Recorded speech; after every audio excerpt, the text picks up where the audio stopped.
پیغمبری بزرگوار ورق زدم باور کنید 80% صحابه پیغمبر حکم به نماز به کفر کرده. 80% پیغمبر اصحابش به نماز کافر اعلان کرده. من لم یصلی فهو کافر، من لم یصلی فهو کافر. کسی نماز نمیخونه کافره. او کافرای ابد قدرت در پیشانشان کافر نویسگی نیست.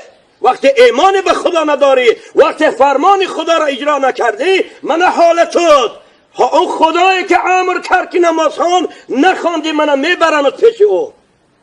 بنابراین از من میخوام از برادراش پرسم که مردک نماز میخوان نمیخوان. راست بگه میخوان نمیخوان؟ نمیخوان. بینه بنده های خدا امروز پیش خدا چی جواب میگوید؟ من میپرسم نماز میخوان، من دیگر از دستم هیچی نمیبیاید. من فقط دعا میکنم خدایا رحم کنه که در حالی بنده الانی بنده با جسم و جسد پیش تو میرود. خدا میپرسه که من چرا گفتم نماز خوان؟ محمود نماز خواندی نخواندی؟ چی جواب میگی برادرای عزیز؟ بسیار سخت است. پیغمبری خدا گفتن همه سوال جواب داده میتونه، لیکن یک رکعت نماز قضاش جواب گفتن نمیتونه در پیشگاه خدا. ای بنده های خدا نماز خانه، از نماز دست نکشه، از نماز بیزار نشوه. نماز برکت، نماز فیض، نماز نصرت، نماز هدایت. نماز والله شما را از این کریزیس اقتصادی رها میکنه. نماز میدونه که این بلاها از روی چی بالای این ملت آمد، میدونه که اینقدر غم و اندوه و کسل و درد بالای این ملت برای چی آمد؟ برای که مردم از نماز دور شدن، از جماعت دور شدن، حرام خور شد این ملت، حرام کار شد این ملت، از خدا دور شد، از ایمان دور شد، از قرآن دور شد، به ستر شد، به حیا شد. خدا بلا را بالای این ملت آورد. بنابراین لحاظ برادران عزیز، اکنون من نپرسیدم که نماز میخونه نمیخونه، حالی بعدی من خدای این میپرسد. خدا که صاحب بنده میپرسد من ربک، خدای تو کیست؟ ربی الله. این خدا را سجده نکرده باشی میتونی که بگی ربی من تو هستی خدایا؟ میتونی که بگوی؟ نمیتونی برادری عزیز. ترس و واهمه قیامت وزبین است. پیغمبر خدا عبدالله ابن عمر از کی پوش قپید کشید؟ گویا یا عبدالله ابن عمر انما القبر روضة من ریاض الجنه او حفرة من حفر. این قبر یا باغی از باغ جنت یا چقری از چقری های دوزخ. چیکار کنم یا رسول الله این قبرها باغی جنت شود؟ پیغمبر خدا گفتن شما میخواید قبرتون باغی از باغ جنت باشد، انمی 5 وقت نماز در مسجد با جماعت بخونه. 5 وقت نماز بخونه برادرای عزیز. وقت شما را نمیگیرد. نماز نجات شما هست. اگر والله این مردک نماز میخوان با تعبیر قرآن قد افلح المؤمنون والذین هم عن صلاتهم خاشعون، با تحقیق نجات یافتن مؤمن ها. و چی؟ به منصب، به کرسی، به ماشین خوب؟ نه والله، به خواندن نماز با خشوع و خضوع نجات یافت.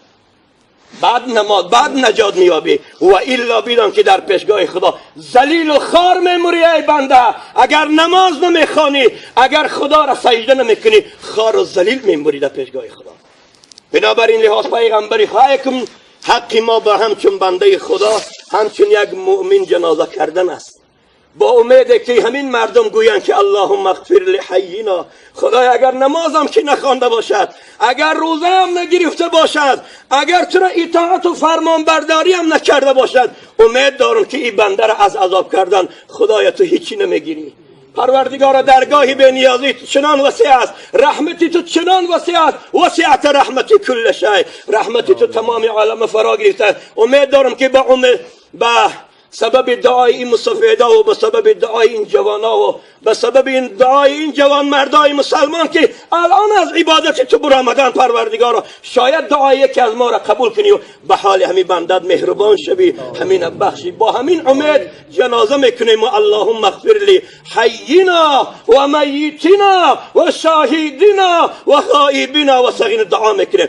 اصل جنازه دعاست، دیگر از دست من هیچی نمیبیاد. دعا کنه که خداوند تبارک و تعالی این بنده ای که الان از جانب ما به سوی رب و پروردگار فرستاده می شود که الان روح این در پیشگاه خداست، الان روحش در محاکمه و محاسبه خداست، در کرسی جنایت نشسته، خدا محاکمه و محاسبش کرده است. پروردگار سهل و آسانی را براش نصیب بگردان. خدای خانه قبش و خانه عروسی گردان. خدای درگاهی تو چنان بے نیاز است و رحمتی تو چنان زیاد است که اگر این بندتم که رحمت کنی از رحمتی تو چیز کم نمی شود. امید داریم که تو رحمت نکنی. خدایا قبرش باغ از باغ جنت گردان.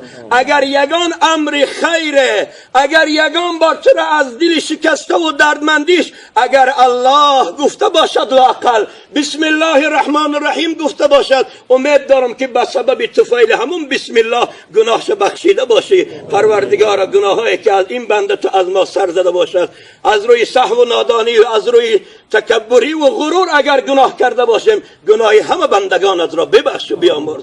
در برابر بخشش گناهی بندگانت این بنده فوتیات را خدایا ببخش و بیامرز و پروردگار راه دور و دراز قیامت را براش سهل و آسان گردان.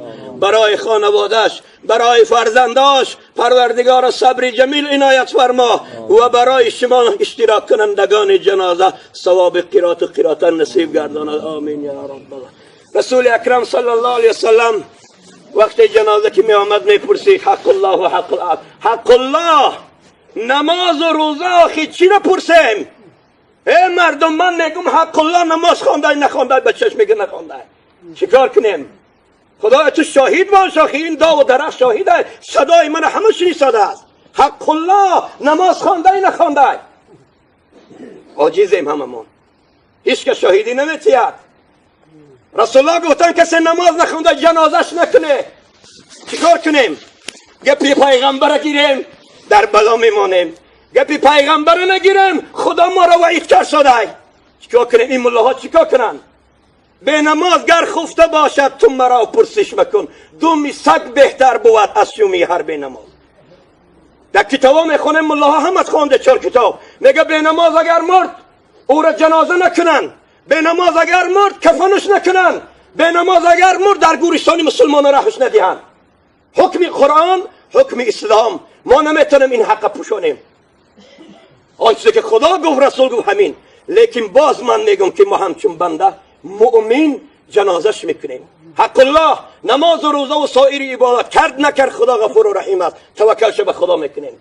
اما حق العبد اگر ما بود از یگان کس قرضدار باشن شما به خدا میگیرید. اگر به دلیل حجت بیاین من فرزندا برادرها دست پیش بر به عهده میگیرتیم، لیکن کسی که از این آدم قرضدار قرضای آدم هم بیاره بسپره. برادرها در ما بسیار سهلنگاری میکنیم، قرضدارا را میپرسیم نه که کسی از این قرضدار باشد نمیبیاره، بلکه مور مگه هم مرد رفت که دیگر نه، شما هم که قرضدار باشه قرضشو بیاره در وارثاش بسته من بچه‌هاش سرون باشه. کسی را اگر در کوچه و همسایگی و برادری و دوستی آزار و غیبت کرده باشد، ناراحت کرده باشد، مردم قومی تردی با بخشیدیم همین آدم خدا بخشنده ها را دوست می‌داره. خدایا بازم سفری دور و دراز قیامت براش آسان بگردان، خانه قبش خانه عروسی و خانه عمل خیر بگردان. پروردگار روحش را پروردگار و سبب دعای مسلمانان وارد شدن برای جنت خدای استوار و تیارش بگردان. ربنا آتنا فی الدنیا حسنه و فی الاخره حسنه و قنا.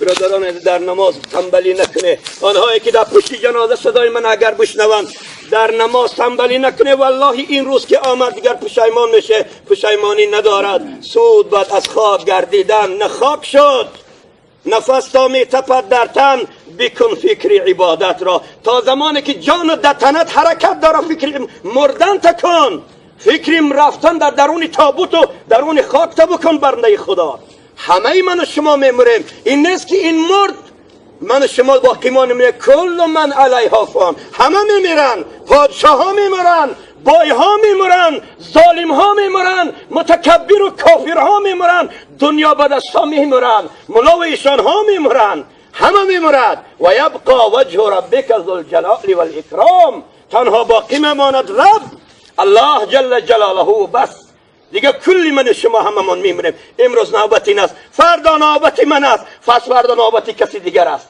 بنابراین برای مرگ آماده شویم، تیار بینه، کمر همت ببنده. اونجایی که دعوتی رسمی پروردگار که شد لبیک گفتن و رفتن در کار، دیگر علاج نداریم. آماده جنازه شو. خدا همت نگه